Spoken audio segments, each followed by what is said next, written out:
All right, folks, this is Brian Anderson, and we're going through another video here on how to study the Bible, and we want to look at another text today to see its surrounding context. This is Hebrews chapter 12, verses 1 and 2, probably one that you're pretty familiar with.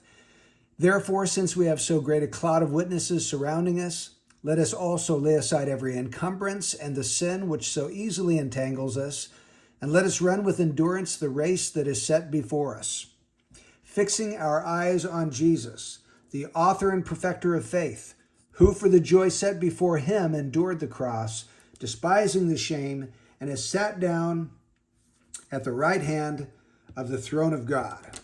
Now, the first thing to do for us would be to decide what is the main driving verb. What's the imperative? What is the command given here in this section of Scripture? Well, it's this. Let us run the race. Let us run the race. That is the main driving verb. Now, up here it says, let us also lay aside every encumbrance and the sin which so easily entangles us. But if you take a look at an interlinear, you'll find out that's a participle. It really should be something like, therefore, since we have so great a cloud of witnesses surrounding us, laying aside every encumbrance and the sin which so easily entangles us, let us run with endurance the race. So, let us run the race that is before us. That's the main driving idea. So, let's try to take this apart a little bit. He starts off with the word therefore. And of course, whenever you see the word therefore, always look and see what it is there for. What came before this word therefore that would lead to the conclusion that the author is giving us? Therefore, and here we have it, since we have so great a cloud of witnesses surrounding us. Now, what in the world is he talking about? Who are these great cloud of witnesses that are surrounding believers?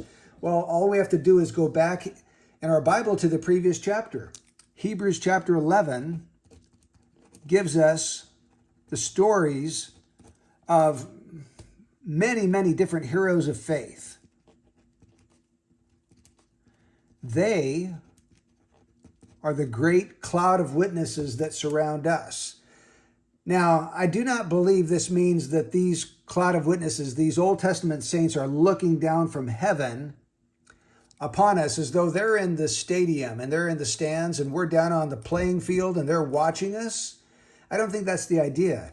This is a great cloud of witnesses. Now, what does a witness do?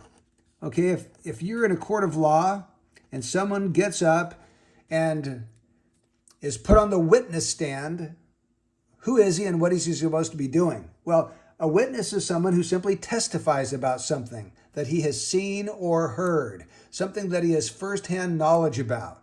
These witnesses testify about something.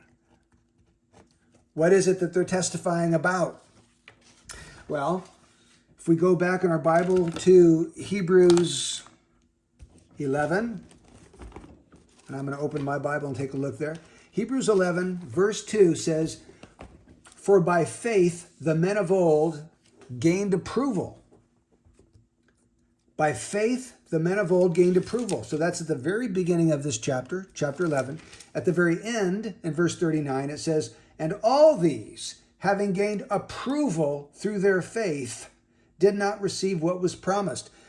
These people in Hebrews chapter 11 are testifying that faith will win approval, the approval of God.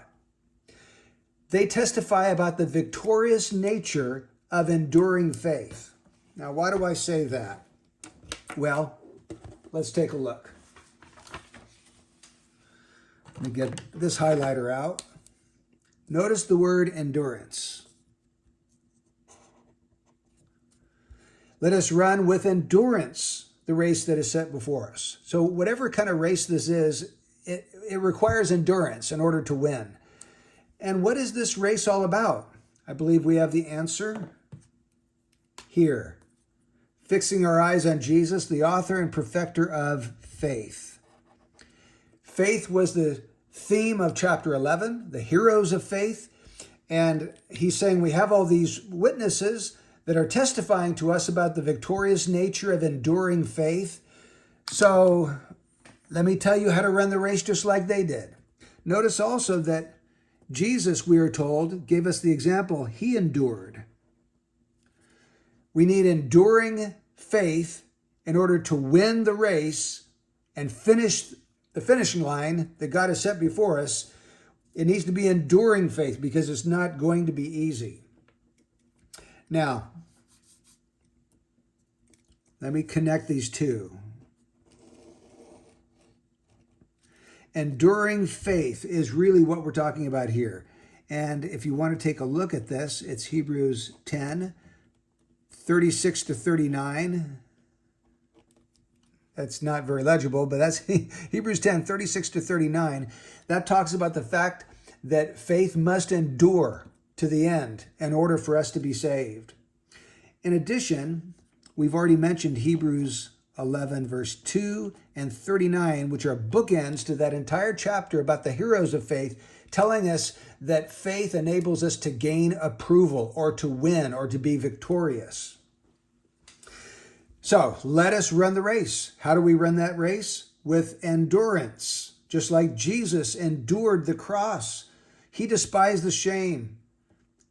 And he endured the cross because of the joy set before him. All right, so what was the joy set before Jesus that enabled him to endure the cross and despise the shame? I believe it's just this. He sat down at the right hand of the throne of God. That is the joy set before him.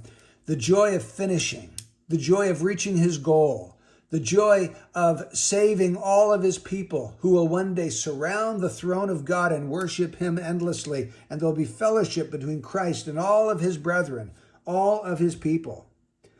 And we're told here, therefore, going back to chapter 11, since we have so great a cloud of witnesses surrounding us, not that are looking down on us, but we are looking up to them and seeing that they testify that an enduring faith will win the victory. We see that. We look up to them as witnesses. We do a couple of things. We also lay aside every encumbrance, and we lay aside every sin which so easily entangles us. So the encumbrance and the sin are really pointing to one another.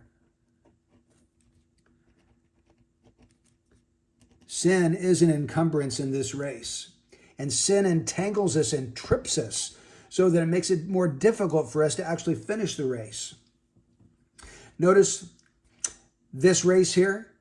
As we run this race, what are we to do? We're to fix our eyes on Jesus. Who is he? He's two things, the author and perfecter of faith. You could say he is the originator, the author, just as an author is the creator of the plot of the story. He originates it. He's also the finisher. He starts our faith. In other words, he gives us faith to start with. He grants us a gift of faith. He's the originator. And he is also the one who completes it or brings it to fruition. He finishes that faith. And who for the joy set before him endured the cross, despising the shame, and has sat down at the right hand of the throne of God. So let's see if we might somehow outline this passage. Let's call it Running the Christian Race. That'll be our title. That seems to be the dominant thought, the central idea of this passage. Well, one, we have our inspiration for running the Christian race. What's our inspiration? The great cloud of witnesses that have gone before who had less light than we did. They didn't have the gospel light that we do, but yet they finished that finish line and they won because they endured in faith. So our inspiration is looking back to the great heroes of faith in the Old Testament. Number two, our necessity. What is our necessity if we are going to win the race? It's to lay aside every encumbrance and the sin which so easily entangles us. We must lay those things aside if we are to be free from being tripped up. Number 3,